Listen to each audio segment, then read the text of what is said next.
Atenção! Começa agora uma teleaula de História do Ensino Médio. Você vai assistir a teleaula de número 29. Bons estudos!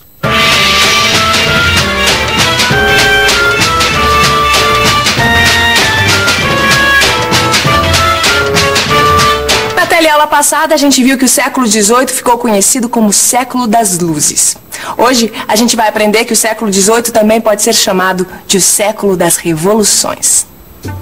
Na teleaula de hoje, a gente vai estudar as revoluções que aconteceram na Europa e na América no fim do século XVIII.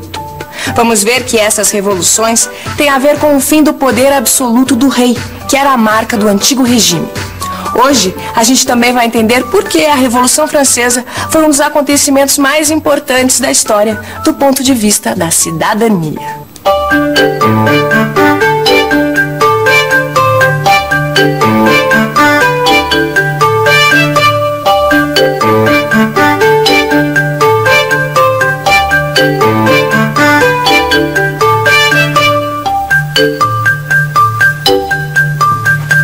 Você lembra do absolutismo, não lembra? Absolutismo era aquele sistema de governo em que o rei tinha poderes absolutos, que começou a ser contestado no século XVIII. Fim do século XVIII. Vários setores da sociedade começam a se manifestar contra o absolutismo. As desigualdades, injustiças e o empobrecimento generalizado provocam um profundo mal-estar entre os habitantes que não gozavam dos privilégios concedidos pelo antigo regime à nobreza e ao clero. O sistema político vigente continua excluindo as classes sociais que pagam todos os impostos. Por isso, o desejo de reformas urgentes se espalha pelas populações europeias. Os camponeses não aguentam os impostos e as obrigações feudais. A burguesia quer o fim dos privilégios da nobreza e do alto clero e deseja participar das decisões de governo. A nobreza e o alto clero apoiam a monarquia constitucional na expectativa de desempenhar um papel mais importante no governo. Quase todos os países da Europa enfrentam revoltas e rebeliões contra os príncipes e reis absolutistas. O primeiro grande sucesso na luta contra o antigo regime é a independência das colônias inglesas da América do Norte. Filadélfia, Estados Unidos. Querido Steve, finalmente conheci a sua cidade natal. É interessante imaginar que foi aqui que os colonos se reuniram em 1774 e decidiram formar um exército para combater as forças militares da Inglaterra. Deve ter sido muito duro para os colonos ter que lutar contra a Inglaterra durante 7 anos, mas acho que valeu a pena. Pelo menos os Estados Unidos se tornaram um país independente e fizeram uma constituição republicana, baseada em ideais democráticos. É verdade que a Constituição norte-americana se baseava em ideias que iam totalmente contra o absolutismo da época. Mas não vá pensar que tudo era perfeito. A escravidão, por exemplo, foi mantida naquela Constituição. Mesmo assim, o exemplo da vitória contra o colonialismo inglês se espalhou por todo o continente. E você conhece a história da Inconfidência Mineira, certo? Pois então, os Inconfidentes de 1789 se inspiraram na Revolução Americana para conspirar contra a dominação portuguesa aqui, no Brasil. Mas foi na França que o antigo regime sofreu o golpe mais duro, a Revolução Francesa. França, 1788. O rei Luís XVI governa o país num clima de calamidade econômica. A França se declara um estado falido. Não dá mais para adiar as reformas. O rei cede às exigências populares e forma uma Assembleia Nacional. Mas, na verdade, as intenções do rei são outras. Luís XVI quer apenas ganhar tempo. Ele concentra suas tropas nos arredores de Paris para prender os deputados da Assembleia Nacional. O povo se revolta contra a atitude do rei e toma a prisão do antigo regime, a Bastilha. Paris, França.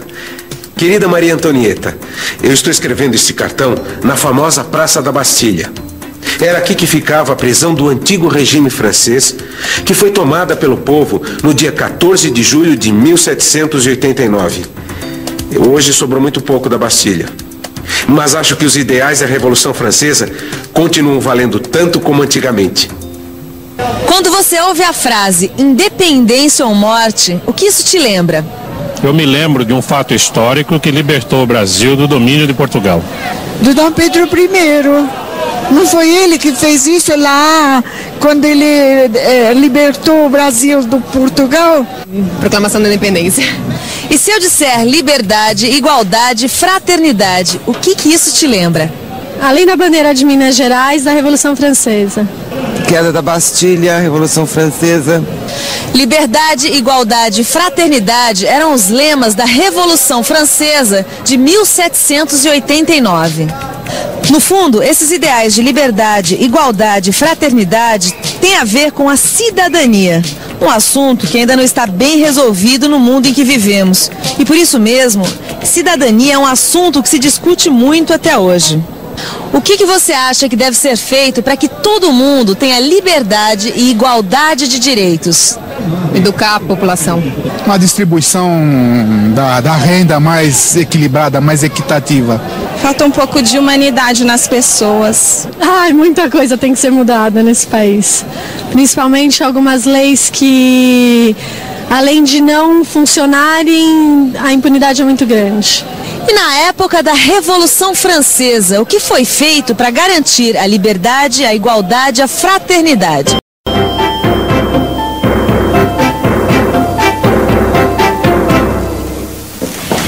Viva a Revolução! Viva a Revolução! Viva a Revolução!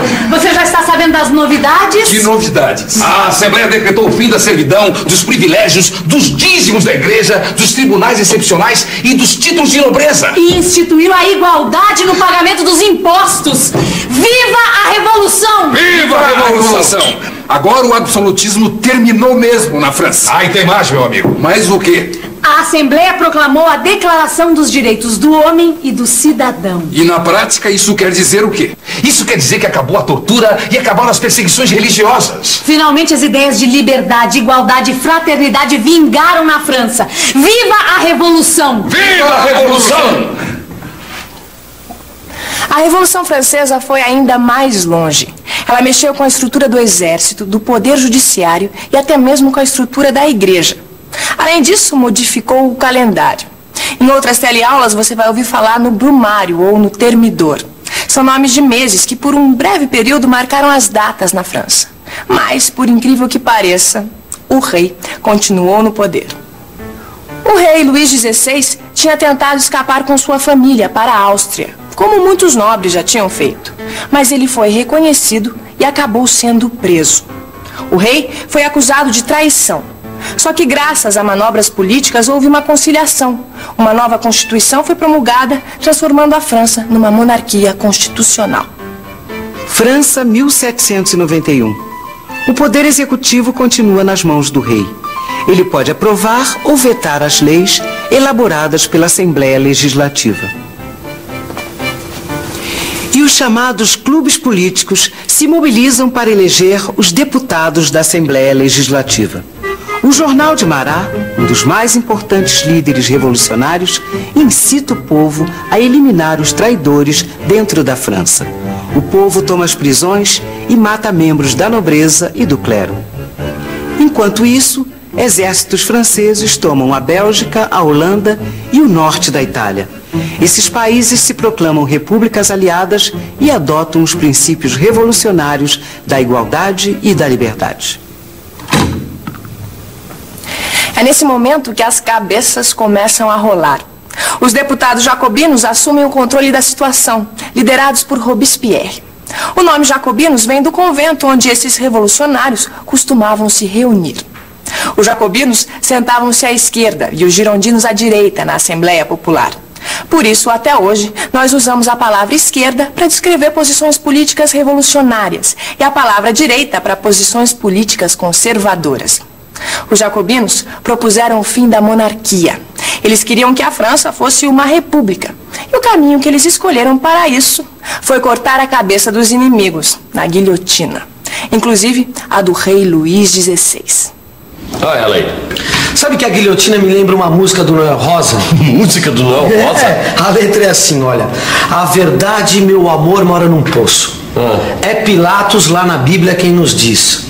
E também faleceu por ter pescoço o infeliz autor da Guilhotina de Paris.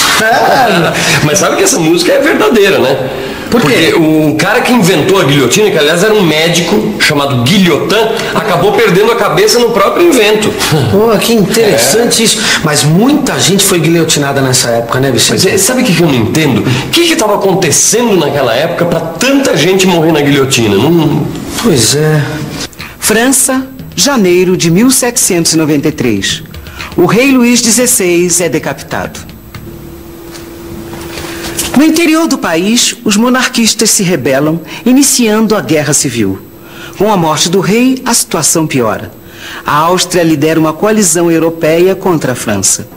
Em pouco tempo, os girondinos acusados de não defenderem a fundo os interesses da Revolução também são considerados inimigos do povo e enviados para a guilhotina.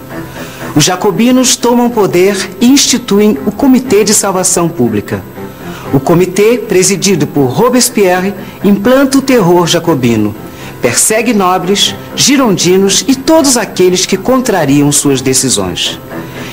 Apesar disso, os exércitos revolucionários organizados pelo comitê conseguem destruir a coalizão europeia em poucas semanas.